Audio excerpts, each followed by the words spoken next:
Good afternoon, everybody. Thank you for joining us. I appreciate it's a hectic first week on campus, and everybody, whether you're a student or a staff or a faculty member, is dealing with the hecticness. And in some cases, some of us are discovering or rediscovering the campus and how to navigate the campus. I'll be the first to admit it didn't go perfect, but we're learning as we go along, and we're getting better and stronger, both as an institution, as a college, and in CUNY as an institution. I think we've worked through many, if not all, of the bugs that beguiled us a little bit at the beginning of the week. And so I thank everybody for their patience, and it's good to see so many people back on campus. We've got a number of topics to cover today. I want to hit some highlights, though, because we had a Council of Presidents meeting earlier this week, and we have some updates coming out of there. Before that, I'll step back into last week. I spent a chunk of time in Washington, D.C., meeting with legislators and program officers, in this case of the National Science Foundation and the U.S. Department of Agriculture. With respect to our legislators, we continue to get very broad support and interest from our legislators. We had good meetings with Representative Bowman and more recently with Representative Espiat. In particular, they're looking for things, as one of them pointed out, what's the next great idea at Lehman to invest in? And so we'll be pursuing those conversations with them. We got confirmation from several office staffers that once the infrastructure bill goes through, we should see significant money designated for Hispanic serving institutions and or minority serving institutions coming through various agencies and departments, including the Department of Education. I do think there'll be an opportunity there later on this spring when those work rules are established for us to potentially make a bid for a multi-year commitment to infrastructure on campus. And in particular, I see infrastructure as being related to our capacity to support students on and off campus through technology. So we'll be on the lookout. They will give us a heads up, and all three offices, U.S. representative offices that I met with, are all willing to write letters of support as we submit our bid request grant proposal to the Department of Education. And I believe, if I remember correctly, we also got a similar message of support and willingness to write a letter. I believe it was from Senator Schumer's office. It might have been Senator Gillibrand. I don't have my notes in front of me. So all very good things. On the state front, we got an update and briefing yesterday from the chancellor and his staff. Things seem to be going very well with the state. Things are a little bit more uncertain with the city, just because while revenues are positive, expenditures have outstripped revenues, and there may be some belt tightening. My perception of the conversation is that that belt tightening at the city level will most likely impact the two-year colleges and not the graduate and professional centers or the senior colleges. In terms of the state, just given how positive the governor's budget was when she brought it to light two weeks ago now, it gives us a tremendous foundation. I believe the net impact of her budget proposal is somewhere north of $170 million of new money that would be directed towards support to the senior colleges. And there's a different carve out for the community colleges. And that is before we begin having any conversations as a system or as an individual campus with our legislators.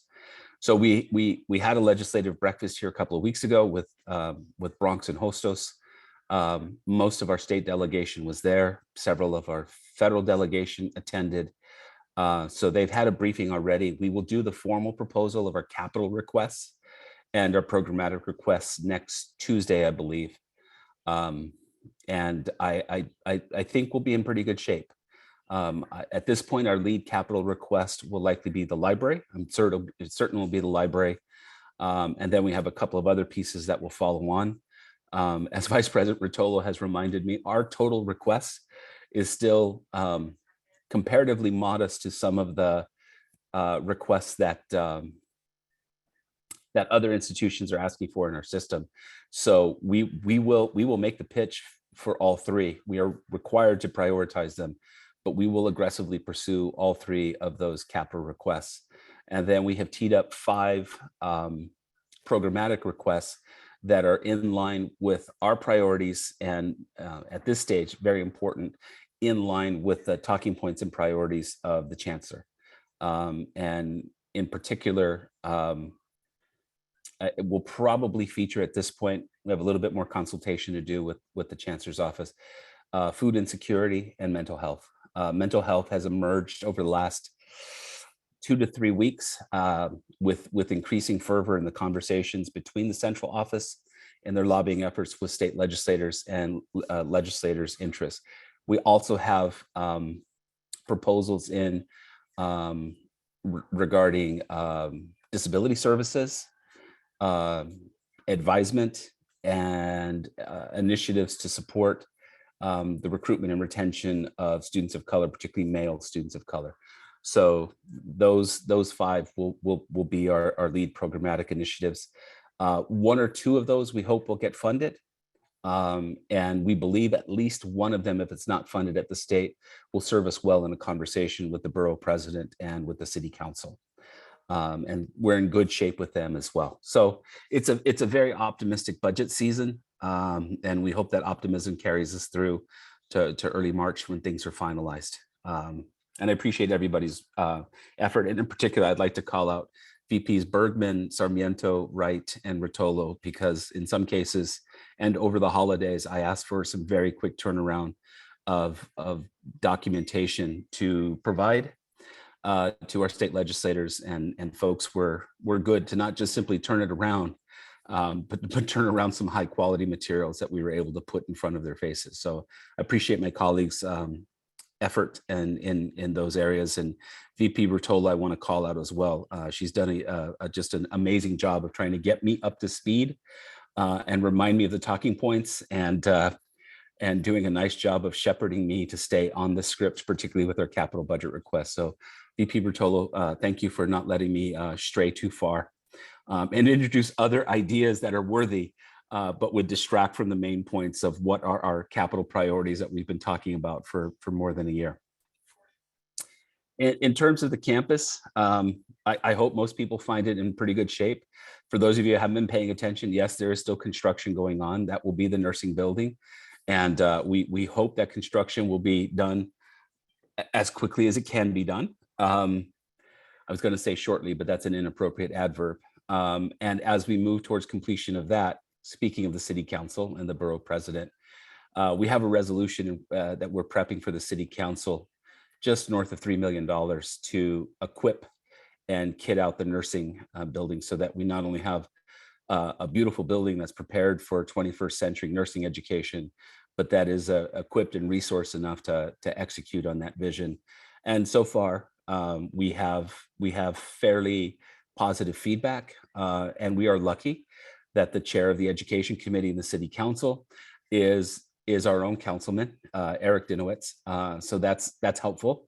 And over the last couple of weeks, he and I have had several good conversations about a number of things, and he has not forgotten that we have that Resolution A request sitting out there, and I'm sure he'll be supportive, as will other council members who are also interested in Lehman's success. In terms of instruction, we did end up just shy of 70%. And for those of you who remember the conversations around 70%, that's okay, because we knew 70% was always going to be a stretch in some respects. And I appreciate everybody making those efforts. But as we moved into the actual beginning of the spring semester, we did get some clarification and support from the central office to allow us to make some further adjustments. I have not checked as of Monday where we were at, but my impression, and if the provost or VP Sarmiento are willing and able, or VP Rotolo, I think we ended up somewhere just shy of 68%, but I may be off in terms of what our instructional modalities are for the spring. 68. 68? 67. 67. Yes, so we're in good shape in all kinds of ways. And I certainly appreciate our faculty members' creativity and flexibility in this. And I'll call out our good friends in facilities and IT for giving us the spaces and the technology and the ability to deliver the education. And for the folks in places like registrar, scheduling, and facilities who've had to move and pivot and move as we've managed this, I appreciate their efforts as well. Everybody's been laboring under, I wouldn't say crisis, that's unfair, because none of us have been through a 22-month crisis, but with a sense of urgency as we've moved from January 1 to January 28th. To that point, we continue to earmark dollars and find the opportunities to build out our high flex capacity on classes. Ron, nod if we still have about 120 spaces we've identified and are trying to create high flex environments. It's actually closer to 180, but we're moving ahead, as you say. Okay, and we still have 180 spaces left, or 180 spaces total? We have 42 that are in place, and we have budget approval to do a total of 172 classrooms and 4 lecture halls. Okay. So we're just in the process of planning to implement having the vendor come to work on campus during the month of February. Okay. So thank you, Ron. That's helpful. So you can see this is an aggressive approach by Lehman. It allows us, frankly, to update classrooms that are dated and in some cases haven't been cared for, or we haven't had the money to attend to them. But as we move forward and move out of COVID, it certainly allows us to have non-COVID related conversations about how do we utilize instructional space, how we deliver certain programs, and the flexibility that faculty may have to teach in different kinds of modalities, and keeping a pace with what we're doing with spaces. We still seem to have a commitment from CUNY Central. I know that there's ongoing work on the campus to continue to do faculty development so that we can capitalize on those spaces, technologies, and modalities. The other thing I'd alert everybody to is that as people have come back onto campus, particularly our students, we continue to look for safe spaces where students can study, they can decompress. In some cases, they can take the Zoom class or the hybrid class that they're enrolled in after their face-to-face class. The cafeteria is not open for food, but as Vice President Rotolo and I saw last night as we walked through at 5:30, it is being appropriately and thankfully used by students who need spaces to frankly do work, decompress, study, and log into classes. And I think we all can see the benefit to our students who can access the campus, because our campus provides any number of things, including personal support, academic support, technological support, but also safe, quiet, useful spaces for people to study and engage and participate in their classes. I'm going to ask here, and it's unscripted, so I apologize to him, but it just hit my head. I'm going to pivot here to Vice President Wright and say, we are also continuing to support students in areas like counseling, both via Zoom and now some face-to-face, correct, Jermaine? Yes, thank you, President Delgado. That is correct. So our counseling center is back on campus. We're doing both virtual and in-person counseling sessions. If you're able to be on campus, there's an A-frame right in front of the old gym building, which says counseling center is here, and they're waiting for you all to come and join them. There are also a few tables around campus with information. So the counseling center was also at our Week of Welcome event yesterday in the auxiliary gym with a table, letting students know that they're here and ready to help whenever they need it. Thank you. And I will remind, because we've got 200 people participating in this briefing.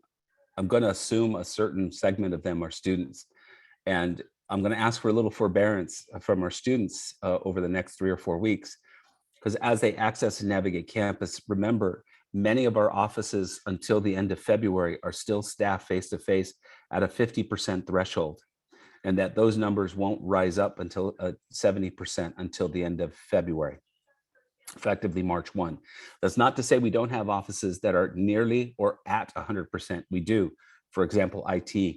Last time I remembered, public safety, buildings and grounds. But we have a lot of collegiate offices, central support offices, academic support offices that are still at about 50% or so. And so students will see more people on campus as we go through the semester. And the mix of what is service that is at a distance via Zoom or telephone versus potentially appointments, or even conceivably, if it's a safe enough space to be populated that way, walk-ins, that will shift as we move through the semester. In terms of technology information updates, again, unscripted, we heard about what we're doing with the classrooms, but I'm going to turn to VP Bergmann and ask him a quick question. We are continuing as necessary and as able to help students with technology and provide technology that they may need both on campus and off campus, correct? Yeah, so just thank you, President. Let me just quickly go through some of those elements. First, the IT Center in Carman Hall, as well as the IT Help Desk, is available for in-person assistance. We have somewhat of a reduced capacity, and we ask students to make an appointment in advance, and that information can be found off the homepage or the COVID resources. We're open Monday through Thursday, 8 to 8, Friday, 8 to 4, Saturday, 9 to 5 for both the IT Center and the Help Desk in person. And on Sunday, we're also open for remote assistance throughout the week. But on Friday, Saturday, and Sunday, remote assistance is available from 9 to 5. And the special thing that we have for students, which I think is not found often around CUNY, is the IT Tech Lounge at the Carmen Cafe for students that need to take online classes from on campus when they're also adjacent to an in-person class. And that's available Monday through Thursday from 9 to 9 and Fridays from 9 to 4. And we do provide laptops if needed and earbuds. And we also ask that students reserve in advance. So the most important thing also is that we have computers, primarily Chromebooks and iPads, available for students who need it. We want all of our students to complete their classes, whether they're on campus or remote. And so we do have those available. We have lent out almost 3,000 by now. And we want to continue to do that and ask students when they're done to return them so that these can go to another student. So we want to support a wide range of options for students, whether on campus or off, to be able to complete their courses. And we look forward to seeing students. It's been great to see so many students on campus during the first few days of the week. It's really exciting, and there's a certain magic that takes place that we're so excited to see. Thank you. Thanks, VP. So the other thing to sort of remember about spaces and technology and personnel is we have a space like the library, which is generally a place where folks could go get lots of services, but is also a great place to study. The library is not fully open. The library is not fully open for as many hours as students who were on campus 2 years ago would remember. But as we staff up and stabilize, the library's access and all the floors will likely begin to open up. I don't know that we'll get to a place where we'll have the same number of hours yet that we had 2 years ago. But again, as we move through the semester, and why this is important, as we anticipate moving into midterm season and then into final exams later on this semester, the library will be much more functional than what it is right now. And so for those people who are frustrated, like, why is the library not open? We're still trying to be cautious. And like I said, we don't necessarily have all of our employees back, but that will happen relatively shortly. And then, so just add to the library piece, with discussions we had today at the Provost and Dean's Council. And so the Chief Librarian, Kenneth, did underscore the point you raised, but also committed to having a library fully open by February 28th, conditions permitting. So there's work going on in that regard.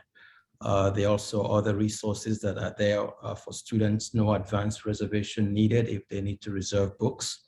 There's a 5-hour period for study, as was announced at yesterday's Senate meeting, that they can actually study on their own. No congregation inside the library, but they're working with 64% operational services at the moment.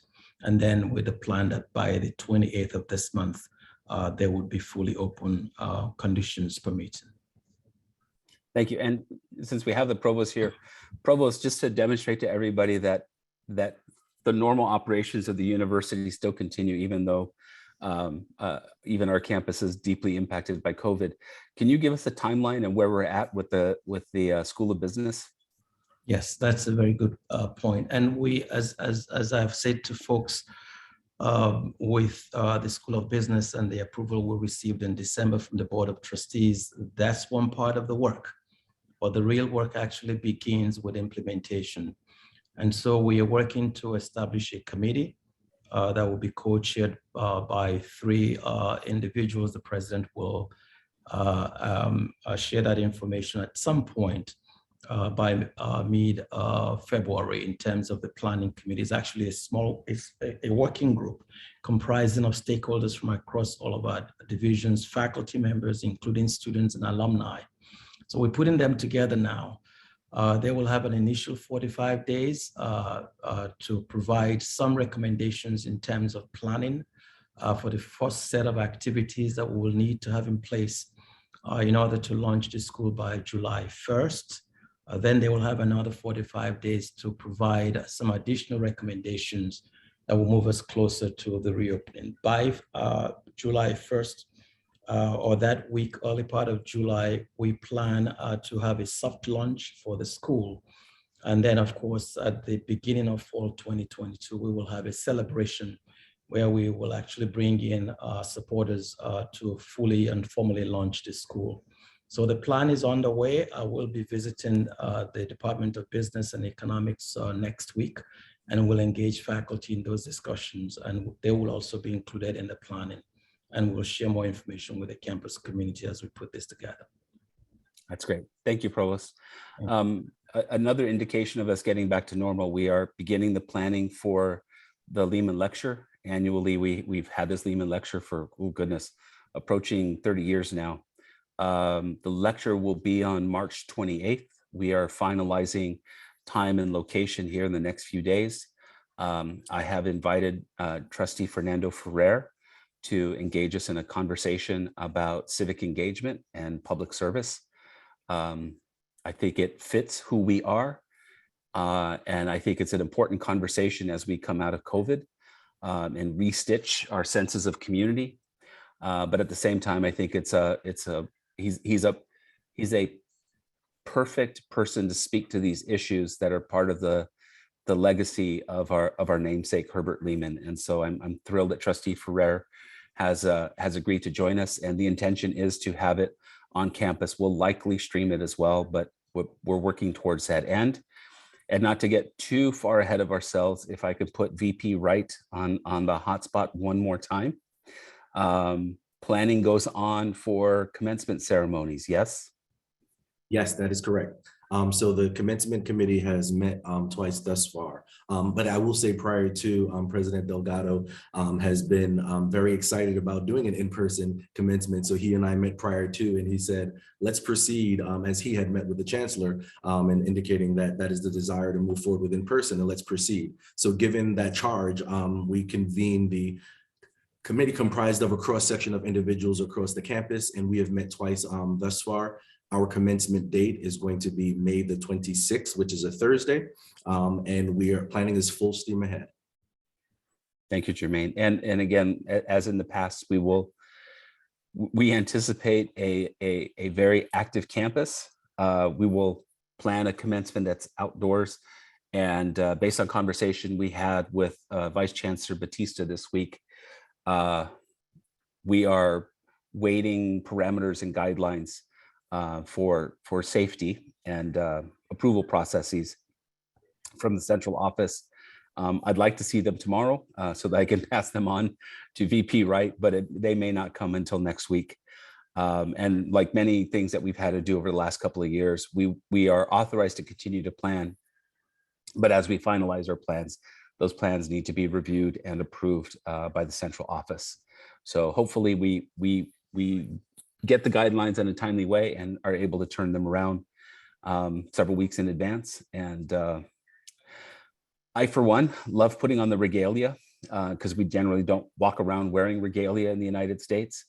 It does seem awkward to walk around wearing that regalia, but commencement is a wonderful time. And for all of us who enjoy so much about higher education, not grading, but so many other things about higher education, nothing is more fun than commencement and seeing students walk across the stage, including students that that you've seen, work in your areas, you taught in the classroom, and have engaged on campus. So we're looking forward to that.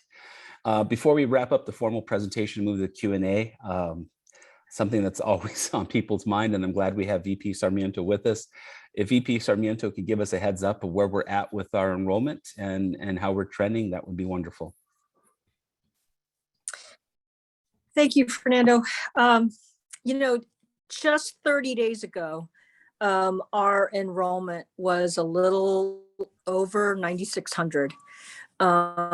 Seems like January 2nd was such a long time ago. But I'm really happy to report that 30 days later, within that time span, we registered over 3,500 students, and we're now at over 13,000 students. That is really unheard of in these times. And I'll tell you why in a second, compared to the other institutions. But more importantly, when it all is said and done at the end of the census, it looks like we will meet our overall target of 13,480. That's phenomenal. And that really starts with the admissions office. And it also, a lot of participation with the chairs, associate deans, and the chairs for putting together modalities that fluctuated a little bit, but really kind of settled in for the benefit of students for the spring semester. The advisement areas full virtually. I'm happy to report that GPS made their target over at 134%. Transfer advisement is strong. And while we have not met our new student target, a little bit lower, there were some highlights. What we did meet, which is very encouraging, is that we met 100% of our continuing student target. That includes all the new students that we accepted, all the students from ADP, from SEEK, from PTS3, from ACE, all of the units, and especially our colleagues at the schools in academic advisement. So in terms of how we're doing with the rest of the institution, back a month ago, we were ranked 6. Now we're ranked 3 as compared to all of the other CUNY schools, with Hunter and Baruch leading. That's an incredible job with a lot of hurdles and obstacles that, frankly, everyone at Lehman said, we're just gonna roll up our sleeves and do it. I want to take the opportunity to thank special affinity groups that have really helped to achieve this. And that's the Funnel Huddle, the Receivables Group, BTAG, the communication and IT team. The people on social media were great. I got to tell you, our system went down for a little bit. We found out through social media and we were able to recoup. And our learning recovery group that had to do all of the wraparound services for our freshmen, which again, we brought in a record amount of people. So I think enrollment for Lehman is incredibly in a good place, given all of the circumstances. And this one, and I will say this often and always, it is definitely a group effort. So I want to be able to thank the deans, the vice presidents, and everyone for a job well done this fall or this spring. Thank you, Rene. And I'll echo what Rene said. I mean, kudos to everybody. I get to meet with presidents from our system a lot of times, and presidents from other systems. And I got to be honest, there is an embarrassment of riches from my perch compared to lots of other sectors of higher ed and certainly within CUNY. And so, tremendous amount of credit to the Lehman community. Just so much heavy lifting that's been done well. We're going to move on to the questions. So the first question is there any reconsideration of allowing hybrid courses to count as in person? Thomas Conroy's question, no. At this point, CUNY has not redefined anything for us. Their flexibility was in allowing us in the last 2 weeks to consider moving courses around and not being totally tied to that 70%, but no, they have not redefined for the purposes of COVID adjusted instruction. And in terms of the possibility of COVID surges annually, let's hope not, but I understand the point. Are there possibilities of building up our pre-med and nursing programs to meet the increasing demand? This is from Christina Sormani. That is an excellent question and actually has been a point of conversation, not just between myself and legislators, but also with prospective donors. And your question has wonderful timing because I believe it is next week. I am meeting with a representative from Montefiore to talk about how we might do this. And since both Montefiore Health System and Lehman are linchpin institutions in the Bronx, if we can figure something out, we have at least 2 federal legislators who would commit to go hunting for money to help us do that. So the short answer, Christine, is yes. What are you thinking in terms of budget requests for new faculty, new staff and faculty lines? From Ruth Rangwin. Ruth, I'm thinking about it a lot. And the cabinet and the deans will have a retreat next Friday, a week from tomorrow. And some of what we will talk about is how we see the new staff and faculty lines. The reality is that some of these faculty line questions, we may default a little bit until the budget scenario gets squared away with the state, in part because there's a pretty significant piece of the CUNY budget scenario that asks for hundreds of new lines or a convergence of lines across our system. And so it may be a local conversation of what are our budget priorities and now that we can move forward with positions, how do we move forward? But at the same time, seeing what the system is able to get in terms of new investment from the state. There's a long question about contact tracing and how it connects to both class schedules and offices and faculty staff spaces, including offices. And do we think it's worthwhile to perform contact tracing given the short incubation of Omicron? What would be the benefit? The question ends with COVID is evolving, and are we evolving our strategies accordingly? I have it on good account from CUNY Central that our strategies are in fact evolving. They may not be evolving as fast as the coronavirus evolves. And so in some ways we're waiting to see what's the other side of Omicron, but yes, the conversation about what we do with contact tracing and how we do it is being considered and discussed at the system level at this point. I don't know that it's going to be changed much. Oftentimes before we finalize anything, as a system, we wait to consult with the city and state, and we look to the CDC for guidance in the higher ed sector. But there is an ongoing conversation about contact tracing and how we do it. From Professor Galvez, multi-part question and observation. No longer social distancing in the classrooms, but student bathrooms are still limited capacity with lines. Yeah, and that's probably going to be an issue. And Rene raised her hand, so yes, Yeah.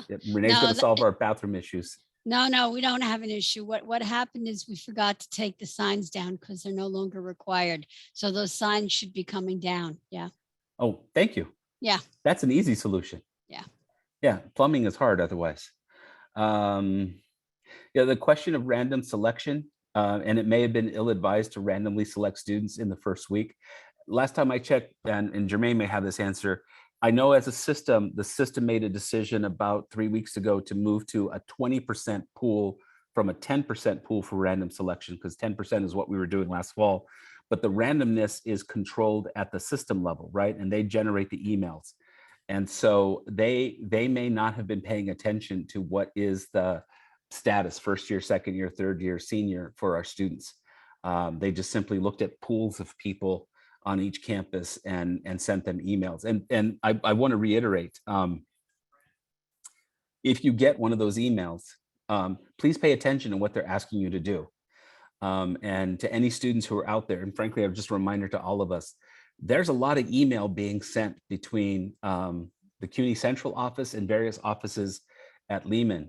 If you're seeing email from these administrative offices, particularly in these first weeks as we open up, please open and read your emails. That you'd be surprised at the quality and density of the information that's being provided. And I know that this has been an issue on other campuses. I don't have a sense yet how deep of an issue it is here, but it would really be helpful if people read their emails. And then the final question is about convenience hours in the testing centers. And Professor Galvez, this is an ongoing conversation between our campuses and CUNY Central. We're all advocating for additional and different hours for the testing center to be open. Some of that has to do with their staffing. Some of that has to do with the contract that CUNY has with them. But CUNY Central is aware that on many of our campuses, we would prefer to have different, more and/or flexible hours available to serve our students and, well, frankly, to serve our community. Question from Miriam Rodriguez about unvaccinated graduates and walking across the stage at commencement. So, Miriam, this is one of the questions that we will likely see in the guidelines being answered by the central office. Because we are an outside commencement, I think we're going to end up with more flexibility, but I can't speak for where Central will line up. My guess is if we end up in a much more flexible space, what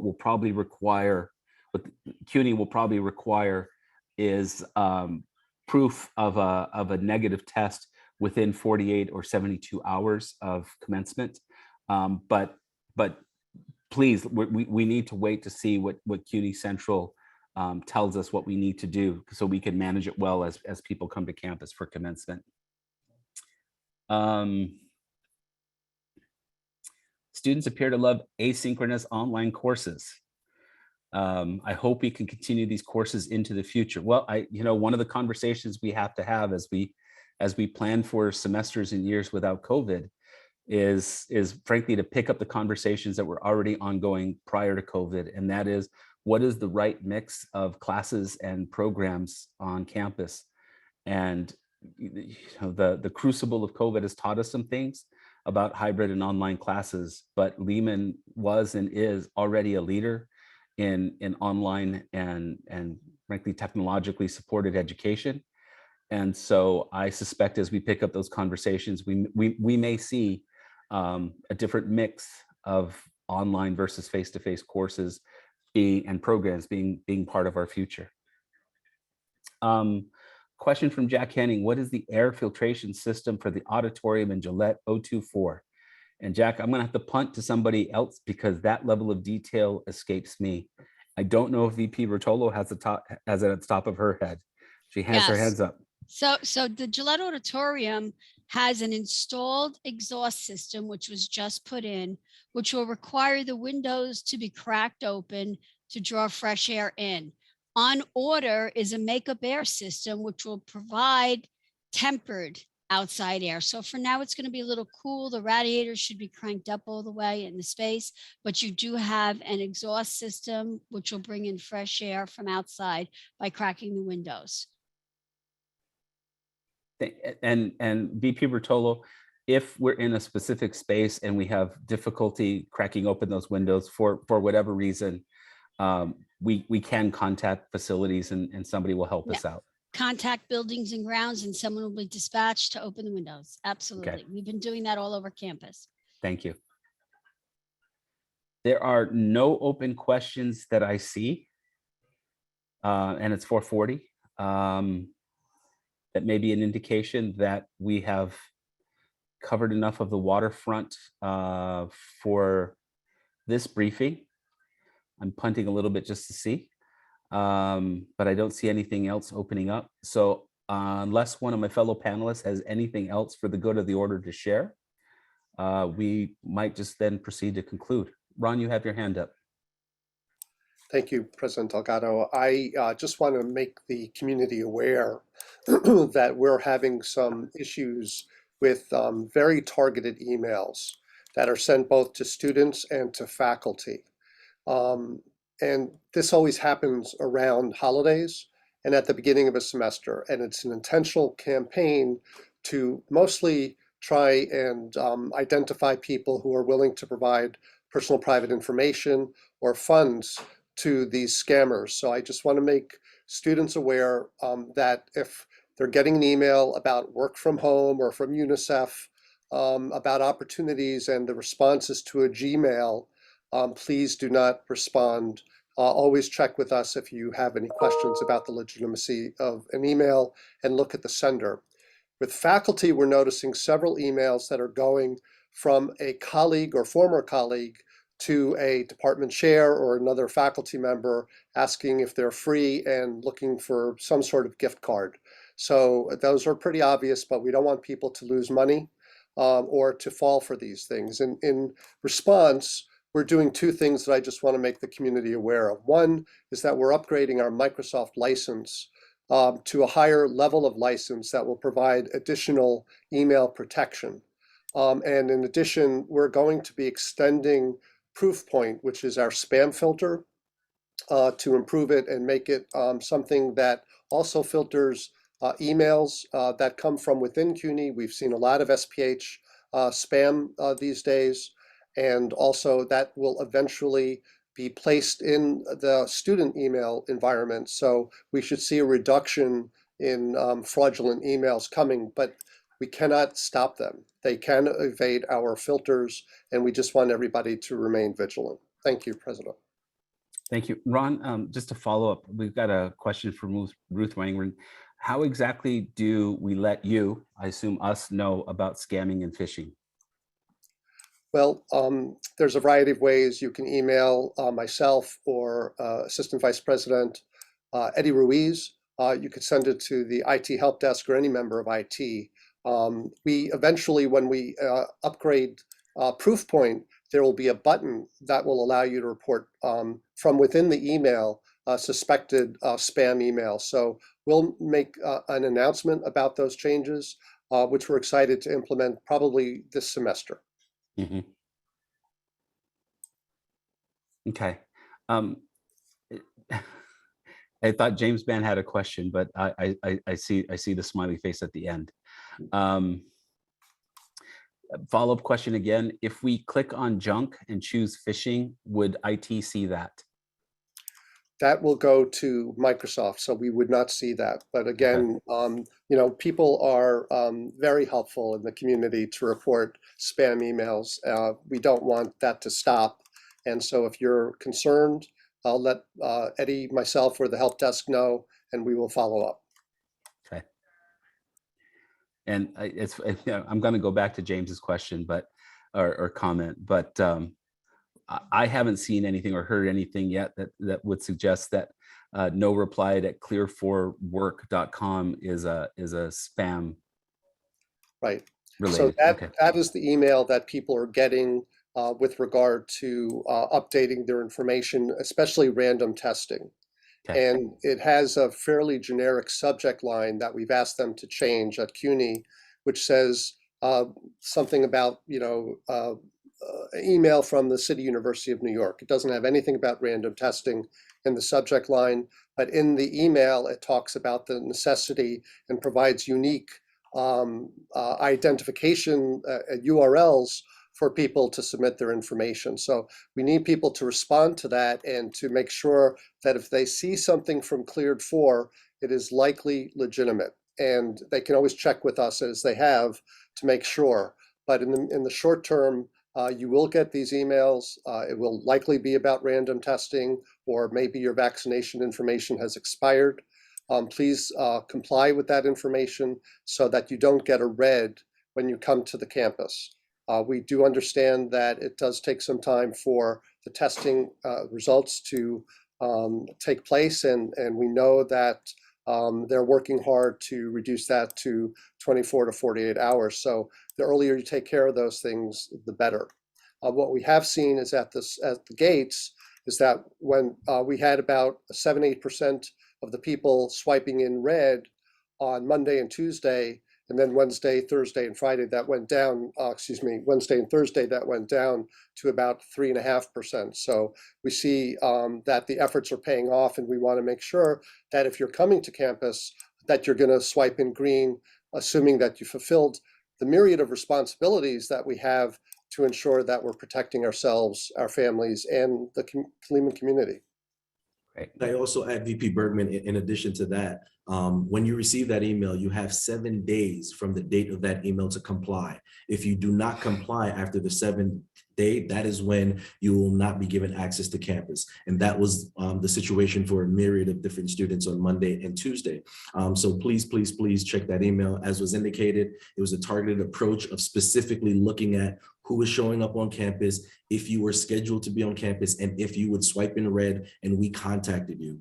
Email and text. So please, the communication that we send out is important. So please do check it because it'll be helpful to you. Thank you. Thank you. Also just to give some idea of the amount of volume of people coming through, we're averaging about 5,000 plus green light swipes a day. So just remember, come in a little bit earlier than your class so that if there is a line or a delay, you'll be able to get to class on time, because there are a lot of people coming. And most of the classes are starting at the same time based on the bell schedule. So get here a little bit earlier so you get through. Well, and I also want to underscore something on behalf of VP Rotolo and her teams, and as well as the other vice presidents, is that we made a decision long ago, weeks and months ago, related to staffing and security. We don't have all the gates open. And we've been at times critically short of staff over the last month, and we don't have the staff we need in order to do the work that we need, even when we're at 100%, particularly in areas like public safety. And so we've limited the number of gates that we have open. And so, yes, 5,000 students, but 5,000 students not distributed across a dozen gates, but across, is it 4 gates or 5 gates? 3 gates. And so, that was intentional, not to create bottlenecks or problems. It was merely, what did we feel that we could staff adequately and safely and still conduct the rest of the work. And so, yes, we could throw even more staff at the gates, but remember, we also need staff milling around and doing the work on the campus that they need to do in their offices and across our buildings. And so it's a both and, right? As soon as people start hitting our campus, we have these pinch points that we hope will attenuate over the next week as the glitches go away, and frankly, as people's patterns and habits become established. That's typical everywhere at the beginning of the school year. We're just having a beginning of the school year in the middle of the school year. But again, we don't have all the gates open for a very logical reason, having to do with keeping access to campus secure and keeping the campus secure as well. We do have a new question. What can I do if I call and email every single person of a department and I can't talk to anyone because no one is there to respond? That would be a rare situation, Sarah. I might suggest you try emailing that department as well, because if people are not physically in their office and they haven't rolled their phones, they may be working remotely, and you may be able to access them through the generic office email or through the individual email of the people that work in that office.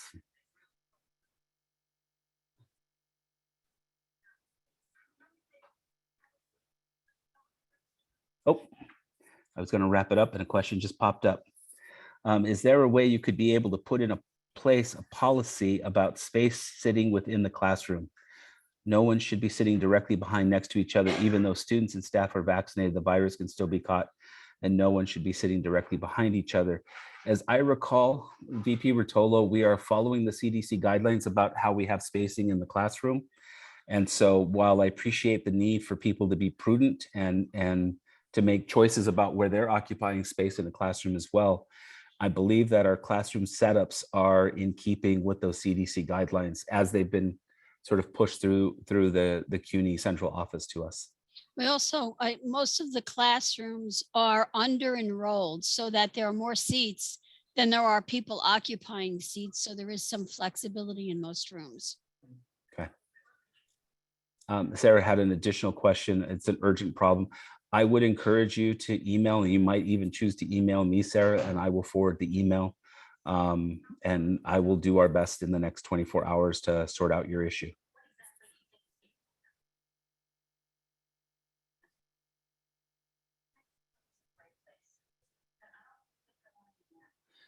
Well, folks, we're at 4:50. I will call this good and wrap us up. I want to thank everybody for attending, all 200 participants. And again, my panelists, not just for attending, but for all the work that they do and the teams that they lead and all the hard work that those folks have done. It's been quite a ride over the last few weeks and months. And as I said at the outset, lots of heavy lifting has been done. And the lifting has positioned Lehman well in all kinds of ways. And I think we're poised to continue the positive work and be, frankly, be held up as one of the stronger institutions in our system. And I don't say that just because I'm paid to cheerlead for Lehman. I mean, I am paid to cheerlead for Lehman, but at the same time, we can say those kinds of things because the metrics in the data suggest that we're just an exceptionally strong institution right now in the context of public higher education in the state of New York. Folks, we had one final question. I'll take Brian's question before we wrap up. It was mentioned that it is checked if your vaccine expires. When does it expire and what happens to your access and how can that be restored?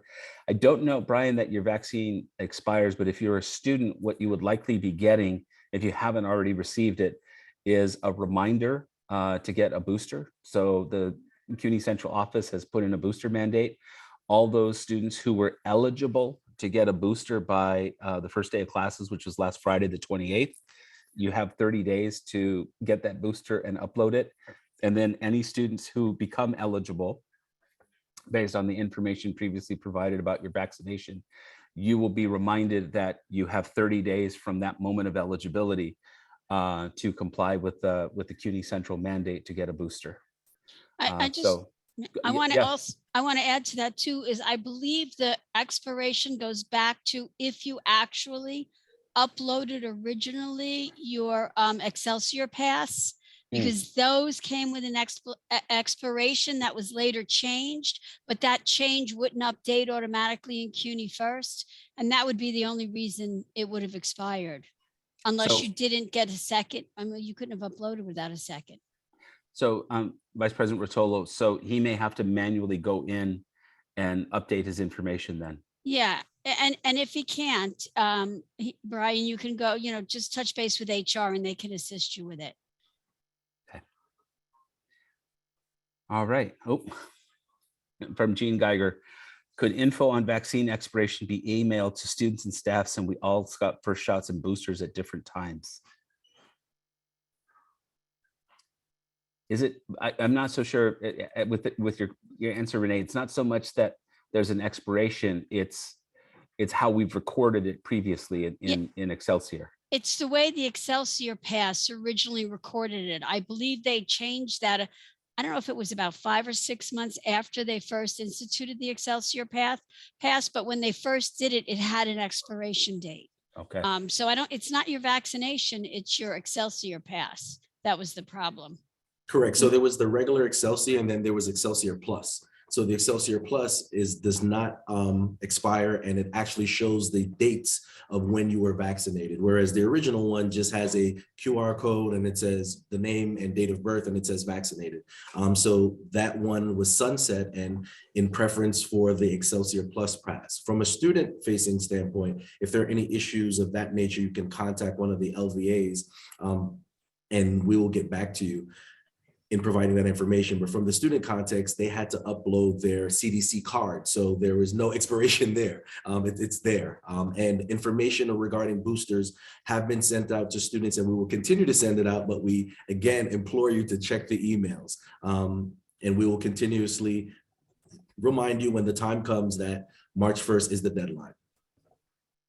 If you were vaccinated full series prior to leading up to January the 28th. Thanks, Jermaine. And maybe this is our final question. How do I regain access to Cleared 4 after changing phones?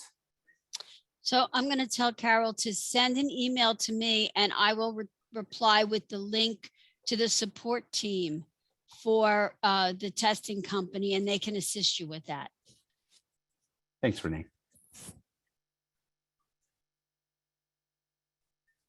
Hold on before I say goodbye. I think there's another question sitting below. Okay, here we go.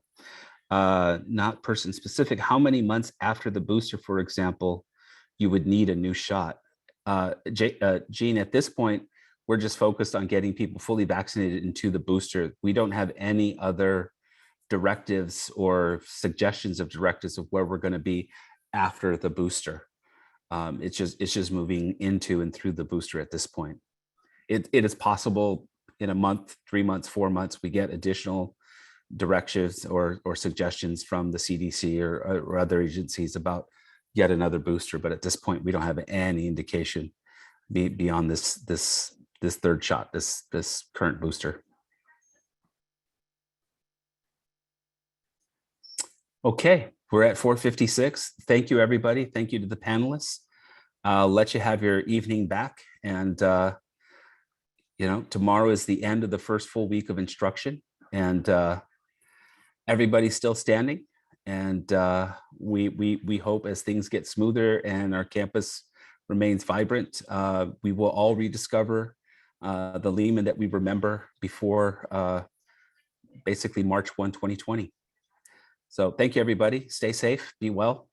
If you're a student, don't forget to do your homework and do your reading, and have a great rest of the week and into the weekend. Thank you.